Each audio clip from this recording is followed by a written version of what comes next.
สาวเขาใส่กันลำพันอย่าบัวลำพันลำพันอย่าบัวลำพันและมาป้อนในกันให้สนุกสนานวันนี้สุดแสนสำราญวันนี้สุดแสนสำราญจะได้เบิกบานด้วยทุกคนกังวลอย่าพอกังวลกังวลอย่าพอกังวลให้ลืมคนจนแล้วจะได้พอมองสุขสันต์และเสียงพินเสียงกองสุขสันต์และเสียงพินเสียงกองคึกขนองอย่ามัวนั่งซึมคึกขนองอย่ามัวนั่งซึมให้ลืมเถิดนะให้ลืมให้ลืมเถิดนะให้ลืมอย่ามัวนั่งซึมโศกเศร้าเลยนะสุขสันต์และชีวิตชีวาสุขสันต์และชีวิตชีวาให้สุดนะอย่ามัวประเด็นมาเด้อละมาฟังลำสิงมาเด้อละมาฟังลำสิงทั้งชายทั้งหญิงละมาบอลในก่อนพบก่อนทั้งคนละให้มันรอหันได้รอหันอย่ามัวยานตั้งแต่เตี้ยทำตาละหมอลำนิดาทำตาละหมอลำนิดาส่งเสียงเอฮาสนุกสนานสุดแสนสำราญให้หวานชื่น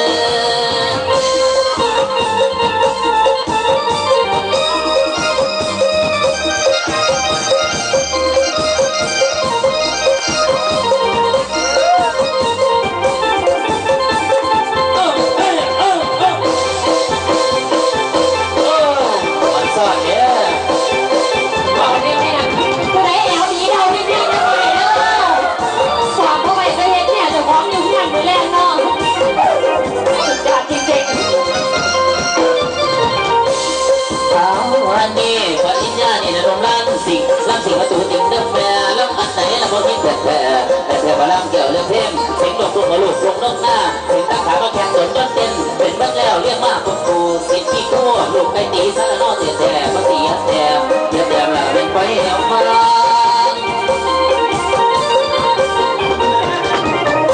เป็นผมโง่คนดีโถคุณพี่ยาชะมนจะพาทุกคนอย่าสับสนในตัวชายตัวผมนี้ตัวจริงลำก่อนสิ่งไม่ผิดหวังรับรองว่าคุณคงมักอีหยังคนทำตามลำก่อนให้คนแก่ลำก่อนให้คนแก่ลองเป็นแหล่พรเป็นลำลำเกี่ยวสาวคนงามลำเกี่ยวสาวคนงามหมอลำนี้ยังรอมีคนจังเห็นหน้ามีคนจังเห็นหน้าวาสนานั้นละน้องคนฟังอย่าดีดอเธอในขออยากเก็บใจ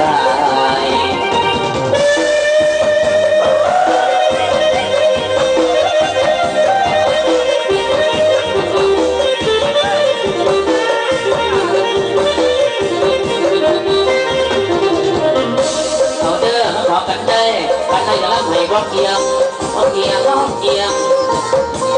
ยงขอพี่แจ๊พี่น้องจะเรื่องเป็นคนบ้าเจ้าพ่อบ้าเลยพ่อบ้าก็ดีละสีขาวเพียงแต่ควรเป็นเล็กใจอ้ายเพราะเป็นทาสารน้องพิงหลอกเด็กหอมเด็กใจให้ทรงผ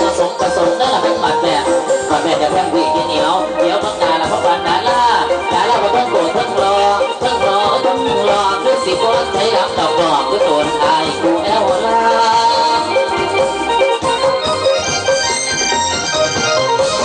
ทำเหลือประมาณจากหนึ่งชานผ่านอาศัยหาลามเลี้ยงกายขอน้องสาวช่วยนั้นนำเมื่อเกิดไม่ได้คุณมีใครว่าให้ช้ำกับเกิดฟื้นร้องรำเก็บความช้ำไว้ในใจอาศัยพ่อและแม่ทำคนแก่และลูกหลานเป็นแรงใจนานเป็นแรงใจนั้นมาเมื่อพบผ่านคนใหม่มาอย่าด่วนเลือกคนเก่าคนที่เราเคยหันษาอย่าเลือกผมสัญญาอย่าเลือกผมปริญญาโปรดเป็นตาให้นานแต่กินต้มสุกี้KFCแอปเปิ้ลหวานอย่าลืมน้อยบักตาลออกผักหวานหม้อเก่าเด้อ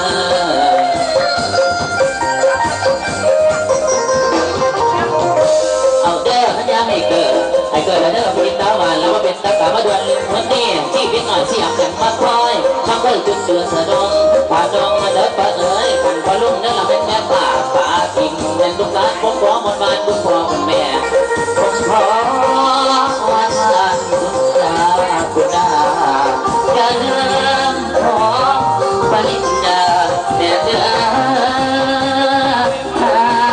งเดิน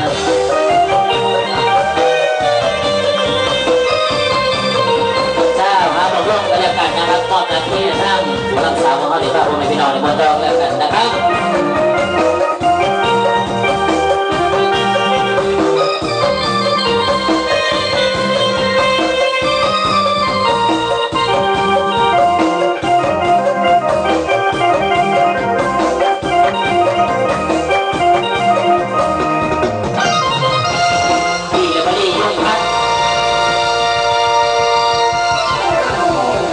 คุณครับสำหรับเสียงตบมือที่บิดกีรีไอ้ขันบ่ขอกับมาตบไห้แต่น้องกินทีหอดเสียงตบมือเนาะ